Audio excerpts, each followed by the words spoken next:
Welcome है guys, my self Piyush Goyal, company secretary from Jaipur. और आज की वीडियो में हम जानेंगे ओपीसी और सोल प्रोप्राइटरशिप में कंफ्यूजन है कि आपको ओपीसी बनानी चाहिए या सोल प्रोप्राइटरशिप, कौन सी बेहतर है, कौन किस मोड के अंदर क्या बेनिफिट्स हैं, क्या डिसएडवांटेजेस हैं, वो आज हम यहाँ पे डिस्कस करेंगे आपके साथ।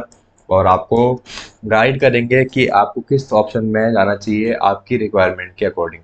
वीडियो में लास्ट तक बने रहिएगा जिससे कि आपको पूरी क्लैरिटी मिल सके कि क्या प्रोसेस रहता है, ठीक है, क्या क्या पॉइंट्स है जिनकी वजह से ओपीसी बेहतर है, क्या क्या पॉइंट्स है जिसकी वजह से सोल प्रोप्राइटरशिप जो है वो बेहतर है।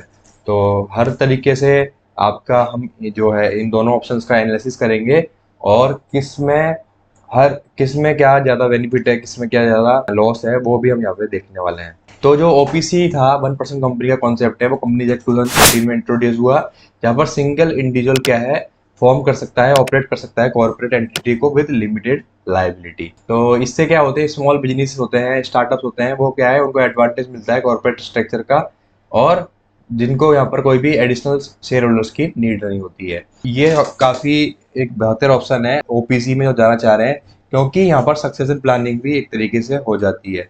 अगर सोल प्रोप्राइटरशिप होती है तो सक्सेशन प्लानिंग वहाँ पर नहीं होती, बिकॉज वहाँ पर अगर ओनर की डेथ हो जाती है तो पूरा बिजनेस क्या होता है, बाइंड अप हो जाता है।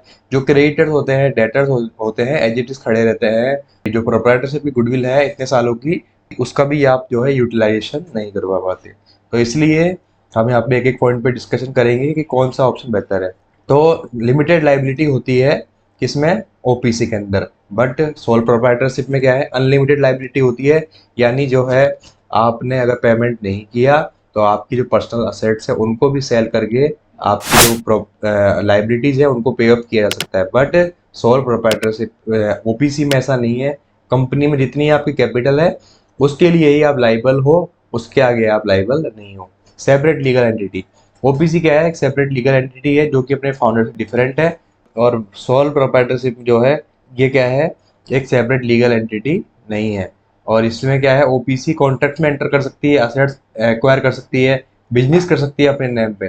कंटिन्यूटी, ओपीसी ऑफर करती है वेट तक continuity, it can survive behind the life time of its founder, and in case of sole proprietorship the business ceases to be exist upon the demise of or incapacity of proprietor। अब हम बात करेंगे compliances and governance की। तो OBC जो है उसके अंदर कंप्लायंसेस थोड़े स्ट्रिक्ट होते हैं कम सोल प्रोप्राइटरशिप के मुकाबले। और इसमें आपको proper books of accounts, annual audits, annual returns file करनी पड़ती है।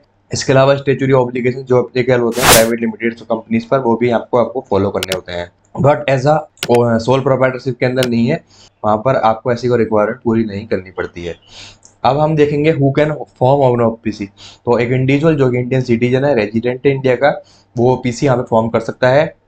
Non resident Indian and foreign nationals are not eligible to incorporate an OPC. OPC क्या है, मोर देन वन डायरेक्टर हो सकते हैं क्या? यस, ओपीसी में आप जो है डायरेक्टर एक से ज़्यादा अपॉइंट कर सकते हैं, बट मेंबर जो है उनकी एक लिमिट तय कर रखी है। यानी वन मेंबर हो सकता है, वन मेंबर कंपनी का नाम से ही क्लियरिफाई हो रहा है। मिनिमम कैपिटल रिक्वायरमेंट कुछ नहीं है, किसी भी अमाउंट ऑफ कैपिटल से जो है ये इनकॉर्पोरेट हो सकती है। ओपीसी क्या प्राइवेट लिमिटेड कंपनी में कन्वर्ट हो सकती है? यस, बिल्कुल, ओपीसी को जो है प्राइवेट लिमिटेड कंपनी में कन्वर्ट किया जा सकता है। क्या क्या कंप्लायंस रिक्वायरमेंट है ओपीसी के? तो आपको एनुअल रिटर्न फाइल करनी है, एनुअल अकाउंट्स फाइल करने हैं ड्यू डेट से पहले पहले। तो इस तरीके से जो है पूरा प्रोसेस होता है। ओपीसी क्या फिर फंड रेज कर सकती है external sources? Yes, OPC fund raise कर सकती है बैंक से, फाइनेंशियल इंस्टीट्यूशन, वेंचर कैपिटलिस्ट से। बट इसके लिए जो है शेयर्स भी इशू कर सकती है। Can OPC be converted into sole proprietorship? No, OPC cannot be converted into sole proprietorship as it's separate legal entity, right? So hopefully you are able to understand all my points. And if you have any query related to the comparison, so you can also contact on the number given on the screen.